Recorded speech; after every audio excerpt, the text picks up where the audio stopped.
ಪ್ರಜಾಧ್ವನಿ ಇದು ಪ್ರಜೆಗಳ ನಂಬಿಕೆಯ ಧ್ವನಿ.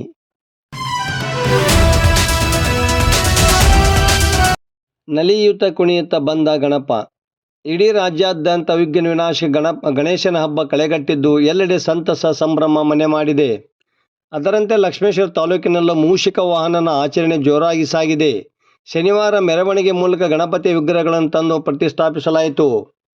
ಲಕ್ಷ್ಮೇಶ್ವರದ ಬಜಾರ್ ಹವಳಿ ಹನುಮಪ್ಪನ ದೇವಸ್ಥಾನ ಹತ್ತಿರ ಹಿಂದೂ ಮಹಾಸಭಾ ಗಣಪತಿ ಆಚರಣೆ ವತಿಯಿಂದ ಹಾಗೂ ಸೊಪ್ಪಿನಕೇರಿ ಓಣಿಯಲ್ಲಿ ಯುವಕರ ಸಂಘ ಬೃಹತ್ ಮೂರ್ತಿಗಳನ್ನು ಪ್ರತಿಷ್ಠಾಪಿಸಿದ್ದು, ಎರಡೂ ಬೃಹತ್ ಮೂರ್ತಿಗಳನ್ನು ಕ್ರೇನ್ ಮೂಲಕ ಲಾರಿಯಲ್ಲಿ ಇಳಿಸಿ ನಂತರ ಮೆರವಣಿಗೆ ಮೂಲಕ ಗಣಪತಿ ವಿಗ್ರಹ ಪ್ರತಿಷ್ಠಾ ಮಂಟಪಗಳಿಗೆ ತರಲಾಯಿತು. ಅದರಂತೆ ಪಟ್ಟಣದ ಪೊಲೀಸರು ಮೆರವಣಿಗೆ ಮೂಲಕ ಏಕದಂತನನ್ನು ತಂದು ಪ್ರತಿಷ್ಠಾಪಿಸಿದರು.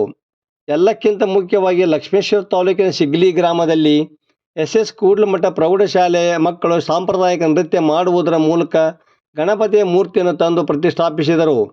ಅದರಂತೆ ಎಲ್ಲರ ಮನೆಗಳಲ್ಲಿ ವಕ್ರತುಂಡನ ಮೂರ್ತಿಗಳು ಪ್ರತಿಷ್ಠಾಪನೆಗೊಂಡು ಪೂಜಿಸಲ್ಪಡುತ್ತಿವೆ. ವರದಿ ನಾಗರಾಜ್ ಹಣಗಿ, ಪ್ರಜಾಧ್ವನಿ, ಲಕ್ಷ್ಮೇಶ್ವರ.